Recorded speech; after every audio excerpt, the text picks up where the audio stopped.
Coming up on BCN today. Blood Tribe police investigate after human remains found on the blood reserve. Plus, Jason Kenney announces money for 76 new addiction treatment beds.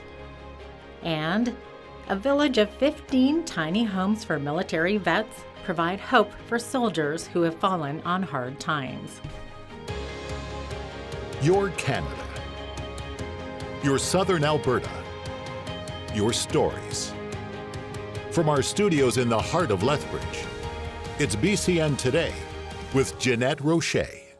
Hello and thanks for joining us on this Monday. A Toronto-bound Air Canada Boeing 767 is making an emergency landing at the airport in Madrid, Spain.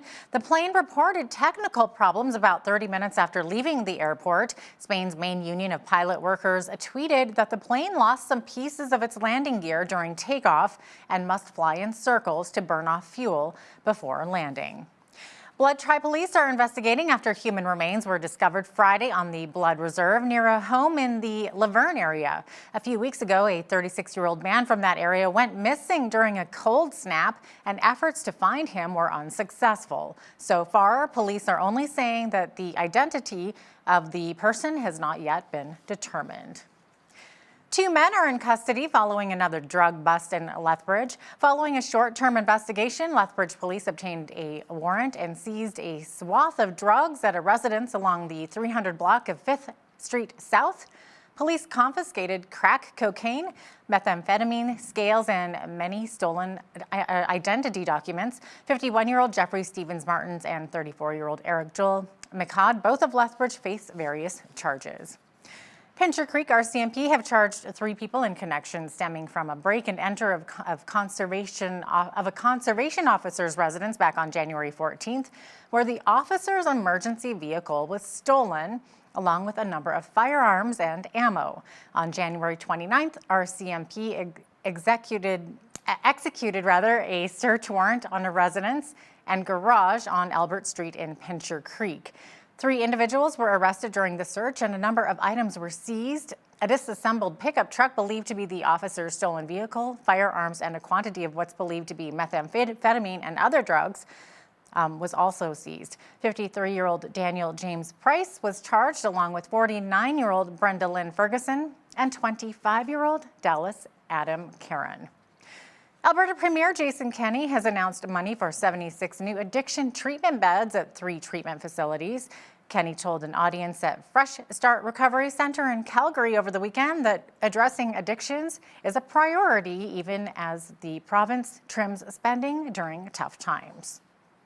And yet, even in that environment where we're trimming spending by a couple, 2 or 3% overall, there's one area where we're spending a lot more. And that's this. That's in programs like this, in addiction, treatment and recovery, as well as mental health services to Albertans. Today, I've got a very happy duty to say, as part of the Government of Alberta's serious effort to get behind the unsung heroes fighting addiction, to support programs like Fresh Start, Sunrise, and Thorpe, I am pleased to announce here today that we are funding 76 new beds, creating over 2,100 patient spaces in 3 more addiction facilities. Fresh Start Executive Director Stacey Peterson says the support for abstinence-based treatment and long-term recovery is unprecedented. The funding announcement follows another the province made during December to fund 28 beds at the Poundmakers Lodge treatment centers near Edmonton. Federal officials are going to provide an update on the new coronavirus today at noon Eastern as Ottawa continues to work to get as many as 325 Canadians out of Wuhan, China. A chartered plane is ready to go but still needs Chinese approval to land. The House of Commons Health Committee will get a briefing this afternoon with members expected to grill top health officials about the plan to quarantine the evacuees at Canadian Forces Base in Trenton, Ontario for 2 weeks. The World Health Organization is working with Google to so people can get its official information first when they search for the new coronavirus. The Director General says Twitter, Facebook, Tencent, and TikTok are all working to limit the spread of misinformation and rumors about the virus. Misleading claims and hoaxes about the virus have been circulating online since the outbreak began. Prime Minister Justin Trudeau visited a Chinese restaurant in Toronto to celebrate the Lunar New Year in Toronto over the weekend. During his speech, Trudeau called out discrimination and disinformation ahead of the outbreak of a novel coronavirus in China and around the world. I know it's been a tough start of the year for many of you. To be frank, headlines over the past weeks have been hard, and I'm sure many of you are worried about loved ones overseas. Just like here today, we need to support each other and stay united. Let me be clear. There is no place in our country for discrimination driven by fear or misinformation. This is not something Canadians will ever stand for. A San Francisco-based man who became ill after returning from a trip to China has become the 7th person in the U.S. who tested positive for a new virus. Health authorities said that on Friday. Since we are a large county and many of our residents travel frequently for business and personal reasons, we're not surprised to be announcing the first case in the Bay Area and in Northern California. Actually, we've been preparing for this possibility for weeks, knowing that we were likely to eventually confirm a case. Preventing and controlling the spread of infectious diseases is what local public health departments are built to do. It's one of our core functions, and we are in full swing. Although we are announcing a confirmed case today, please know that we do not have evidence to suggest that the novel coronavirus is circulating in the Bay Area, in Santa Clara County, or really in Northern California. The case is an adult male who lives in our county. He had traveled to Wuhan, China, and became ill upon returning home. The annual Lethbridge Polar Plunge took place Saturday at Henderson Lake Park, with participants not only having to brave the icy water, but also the high winds. But as Constable Mathieu Champagne explains, it's all for a great cause. What we're doing is we're freezing for a reason, is what we call it, and we're taking the plunge into Henderson Lake to raise money for Special Olympics, and this is through the law enforcement torch run. And it's all about interacting with athletes, seeing the joy on their faces, going to their Special Olympics events and supporting them in sport.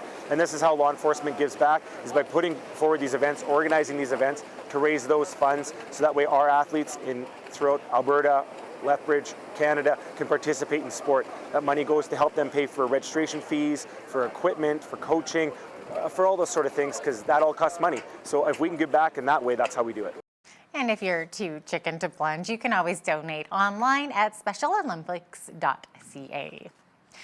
As of Friday, Sobeys was officially the first national grocery chain to remove plastic bags at all stores across the country. 250 stores across our nation are eliminating plastic bags from our stores permanently. We've been told from the statistics that if you lined up all those bags, it would make a trip around the world almost 3 times. So that is a pretty big step on our part to eliminate such a large amount of waste, basically. Plastic is completely gone now. We have a variety of different options to choose from. Our large reusable bags for 99 cents. We're also offering paper bags for 10 cents, and half of the proceeds go to One Tree Planted. And then we have t-shirt bags for 25 cents as well. Following this ecological move, the company will quickly follow with phasing out plastic grocery bags and under all of its various brands, including Safeway, Freshco, and Foodland. Cancer, it's a word that strikes fear into many. We all know someone who has either died from the disease or is going through health challenges right now. Glennis Bellick battled ovarian cancer and survived. She wrote a book about her ordeal and says the best way you can support someone going through cancer is to be there for them. A person who's dealing with cancer, their emotions are up and down. It's kind of like a helter-skelter of emotions, and some days are fine and I'm superwoman, I conquer the world. Other days you're like laying flat and you're crying your eyes out. And but yeah, it's really good to definitely pray, be there just to listen sometimes, a hand on the shoulder, yes, a meal or something that just shows that you care. Catch the amazing story that Glynis has to share about her cancer journey coming up in the second half of our show. South of the border, President Donald Trump marked the 20th anniversary of federal legislation to help combat human trafficking by signing an executive order furthering those efforts and dedicating a new White House position to the issue. 20 years ago, this nation took a historic step to protect the victims of this form of modern-day slavery here in the United States and all around the world. My administration is 100% committed to eradicating human trafficking from the earth. An estimated 25 million people around the world today are being held captive, manipulated, and abused by human traffickers. In 2018 alone, the National Human Trafficking Hotline identified over 23,000 human trafficking victims in the United States. 65% of these victims were women. More than 1 in 5 were children. Human traffickers prey on their most vulnerable citizens and people. They're vicious, they're violent. My administration is fighting these monsters, persecuting and prosecuting them, and locking them away for a very, very long time. We've had a tremendous track record, the best track record in a long time. From canvassing to phone calling to meeting with union members in person, presidential campaigns and their supporters are making a last push for their favorites before the Iowa caucuses. Hi, Tom. This is Lisa. I'm a volunteer with Iowa CCI Action calling about Bernie Sanders. I certainly have a feeling, and I see it in our members and in my coworkers, that we have to leave it all on the field. And nobody wants to wake up on Tuesday morning not feeling like they did enough. Hundreds of protesters gathered near the U.S. Embassy in Beirut against a White House plan for ending the Israeli-Palestinian conflict. The U.S. plan heavily favored Israel, granting Palestinians limited self-rule in parts of the occupied West Bank. Well, yesterday was Groundhog Day, and good news from Ontario's Wyerton Willie and Quebec's Fred Le Marmot. They're predicting an early spring. But Nova Scotia's Shubenacadie Sam is predicting 6 more weeks of winter. His handlers report that Sam saw his shadow when he emerged from his burrow northeast of Halifax on Sunday morning. Statistics show the rodents don't have a great track record when it comes to long-term forecasting, though. The usual festivities for Shubenacadie Sam were canceled on Sunday because of a snowstorm that moved through the area overnight. However, south of the border, our American friends do Groundhog Day in a big way. Thousands actually come out every single year to Gobbler's Knob, Pennsylvania for a major celebration with the star, Punxsutawney Phil. Welcome to Gobbler's Knob, home of Punxsutawney Phil. Phil, Phil, Phil, Phil. Punxsutawney Phil.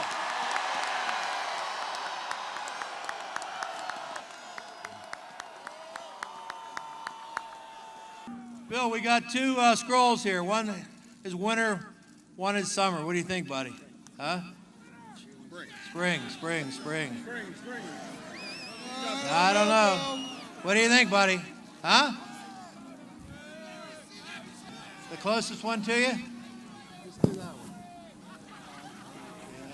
For there is no shadow of me. Spring will be early. It's a certainty.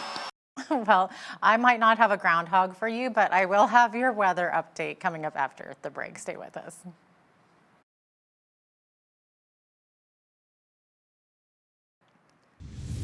Welcome back. Here's a look at today's weather for today and tomorrow in Lethbridge. -6 is the high today. It's going to be a little bit chillier. We got a chance of flurries today as well. -14 the low overnight, and into tomorrow, lots of sunshine, but a high of 0 and a low of -3 over tomorrow evening. So a little chillier than what we've had. And then for the rest of the week, we're going to be getting back into the plus temperatures. Wednesday's high, 5 degrees, lots of sunshine expected. Increasing cloud, though, for Thursday with a high of 4 degrees.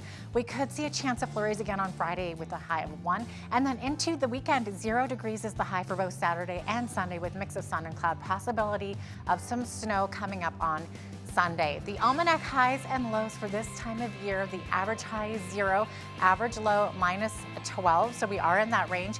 The highest temperature on this day was recorded in 2005. It was 17 degrees. And the lowest recorded temperature was -37. That was in 1947. The sun rose this morning at 8:02 a.m. and will be setting at 5:28 p.m. So let's take a look across the nation at the highs for today. On the West Coast, they're going to be finally seeing some sunshine out there.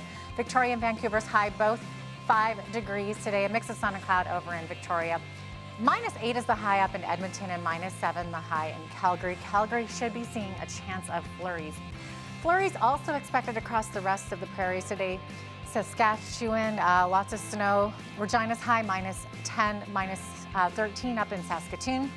-11 is the high expected today. In Winnipeg, they should also see a chance of sun and cloud there mixed with some flurries. Now over in the Toronto, Ottawa area, we should be seeing some plus temperatures as well. 6 degrees is the high expected today in Toronto. 5 degrees expected in Ottawa, -5 in Montreal. They are also experiencing a smog warning as well as some flurries there. Fredericton's high 0 degrees, Halifax 1, Charlottetown -1. Lots of sunshine in that area though. St. John's, Newfoundland, though, they are going to be experiencing a chance of flurries as well with a high of -2. There you go. That is your forecast. Here's a look at what's happening in your community. Here's your Bridge City News Community Calendar.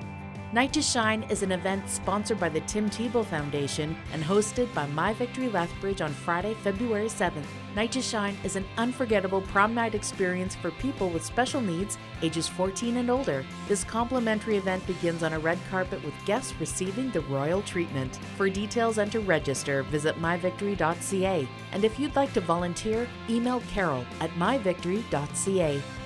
Celebrate Family Day at the Galt Museum and Archives for their second annual free pancake brunch. Taking place on February 17th beginning at 10 a.m., come and enjoy delicious pancakes, music, crafts, and games. Admission is free. For more information, visit galtmuseum.com/events. And that's your Bridge City News Community Calendar.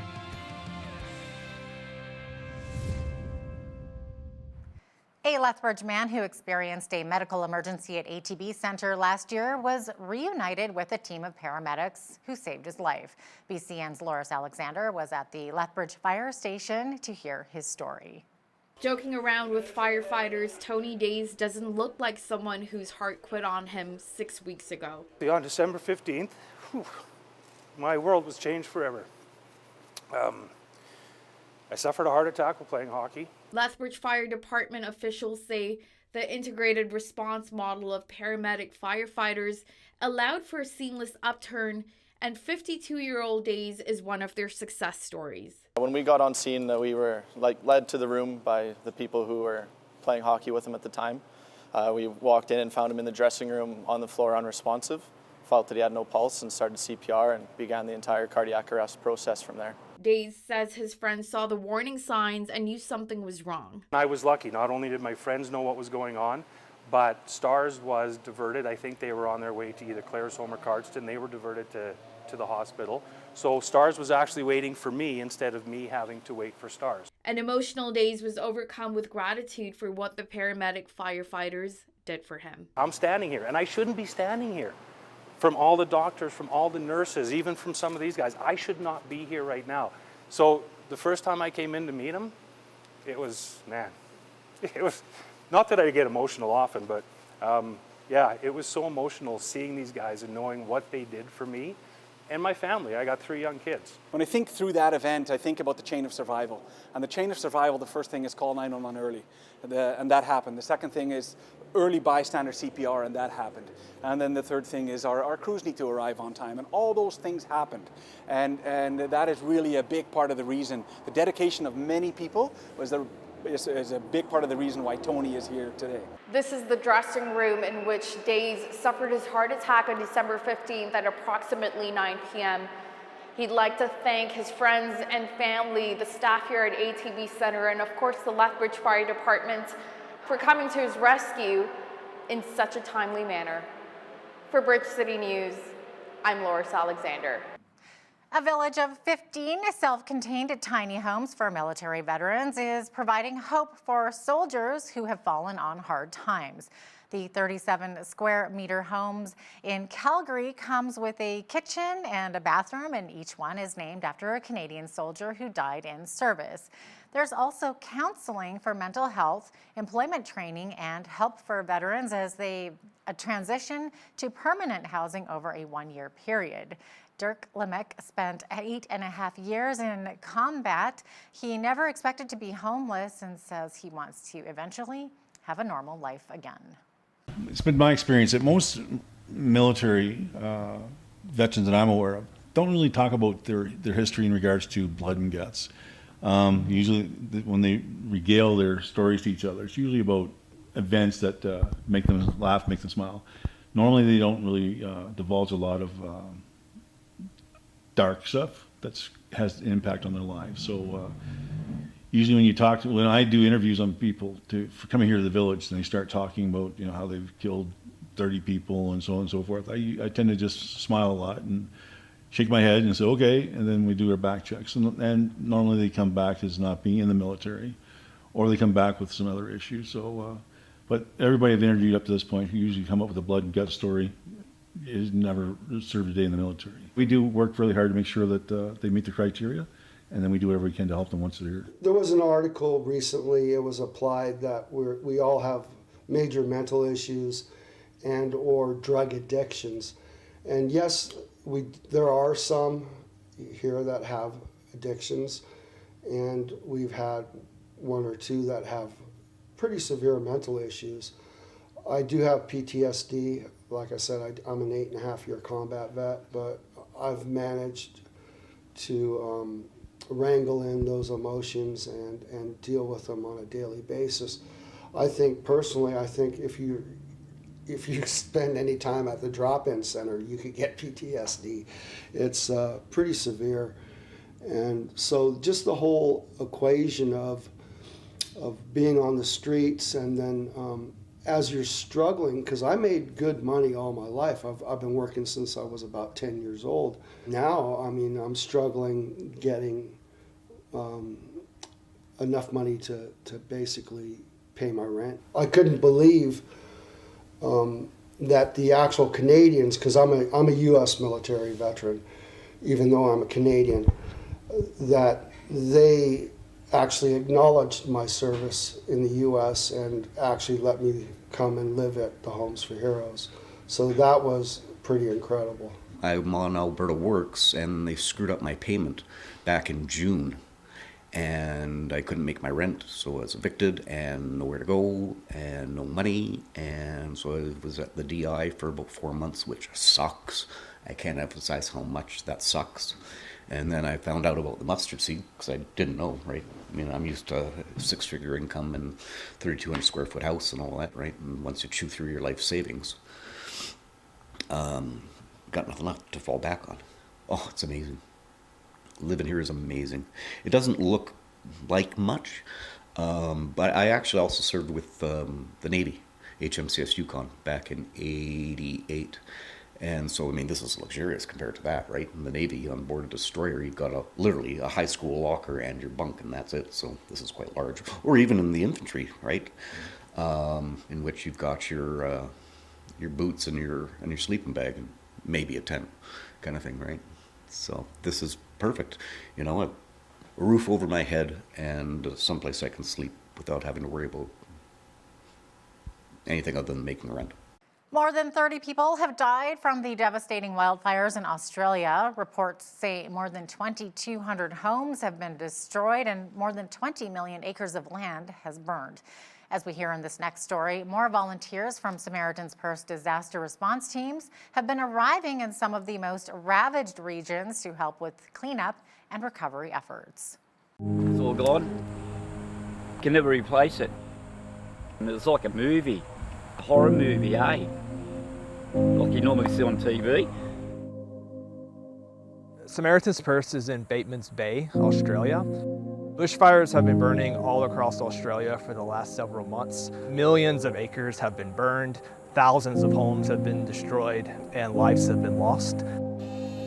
Samaritan's Purse has volunteers that are helping disaster-affected communities and families to recover and just offer some degree of hope. We'll help them with sifting through debris to try to find any kind of lost items. We'll also help with yard cleanup, cutting trees.